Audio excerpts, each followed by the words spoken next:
प्यारे श्रोताओं नमस्कार। मैं हूं आपकी होस्ट मीता गुप्ता। ज्ञानवापी चैनल में आपका स्वागत है। आप सुन रहे हैं पॉडकास्ट अद्भुत चरित्र। दोस्तों, पिछले एपिसोड में हमने कहानी सुनी थी राजा ययाति की, जो पांडवों के पूर्वज थे।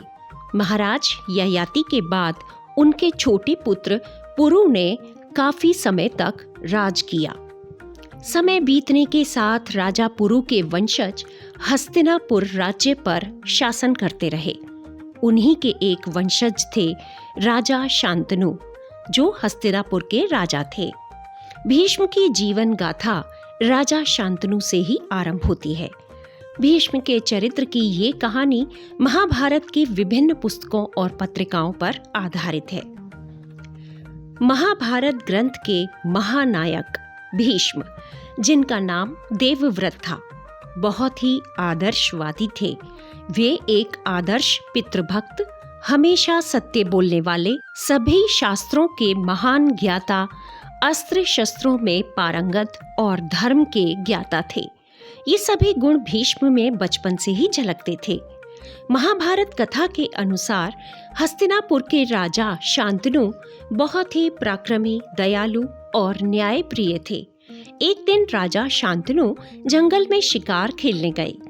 दोपहर के समय वे गंगा नदी के किनारे पेड़ों के नीचे बैठे आराम कर रहे थे। तभी अचानक उन्होंने एक बहुत सुंदर युवती को देखा। उस युवती को देखते ही शांतनु उस पर मुग्ध हो गए। उन्होंने उस युवती से प्रार्थना की कि वह उससे विवाह करना चाहते हैं। तो युवती ने कहा कि वह उनसे विवाह कर सकती है, परंतु एक शर्त पर। युवती ने कहा कि राजा शांतनु उससे ये कभी नहीं पूछेंगे कि वह कौन है, और वह जो कुछ भी करे कभी उसका कारण नहीं पूछेंगे, ना कभी उससे कठोर शब्द कहेंगे। यदि राजा शांतनु ने ऐसा किया तो उसी समय वह उन्हें छोड़कर हमेशा के लिए चली जाएगी। शांतनु ने उसकी शर्त मान ली और उससे विवाह कर लिया। विवाह के कुछ वर्ष बाद उनके यहाँ एक पुत्र पैदा हुआ। जैसे ही ये समाचार राजा शांतनु को मिला, वे फौरन अपने पुत्र को देखने के लिए रानी के महल की ओर दौड़े। लेकिन वहां पहुंचकर उन्होंने जो कुछ देखा उससे उनके होश उड़ गए। उन्होंने देखा कि उनकी पत्नी अपने नवजात शिशु को गंगा नदी में फेंक रही थी। गंगा नदी रानी के महल के ठीक पीछे बहती थी। राजा शांतनु ने रानी से पूछना चाहा कि वह ऐसा निर्मम काम क्यों कर रही है, परंतु तभी उन्हें रानी की शर्तें याद आ गईं। वे अपनी प्रिय रानी को खोना नहीं चाहते थे, सो वे चुप रह गए।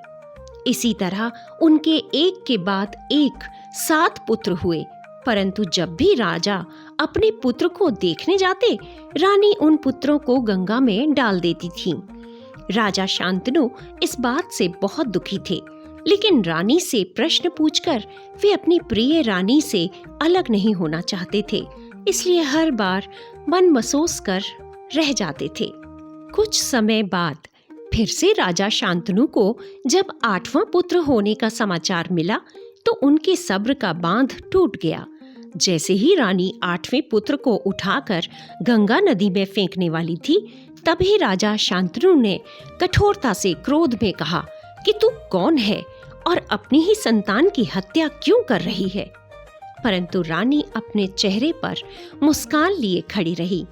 फिर बड़े सम्मान के साथ राजा शांतनु से बोली, मैं देवी गंगा हूँ और पहले 7 बालकों की हत्या मैंने उन्हें ऋषि वशिष्ठ के एक श्राप से मुक्त कराने के लिए की थी, परंतु अब आपने मुझे दिया वचन तोड़ दिया है, इसलिए अब मुझे आपको छोड़कर जाना होगा। ये 8वां पुत्र भी मैं अपने साथ ले जाऊंगी। इतना कहकर देवी गंगा अंतर्ध्यान हो गईं। दोस्तों, वास्तव में वह 8वां बच्चा स्वर्ग के 8 वसुओं में से 8वां वसु द्यौ था। धरती पर जन्म लेने से पहले इसी 8वें वसु ने एक बार अपनी पत्नी के कहने पर महर्षि वशिष्ठ की गाय नंदिनी चुराने की कोशिश की थी और गाय चुराने में शेष बचे 7 वसुओं ने भी उसकी सहायता की थी।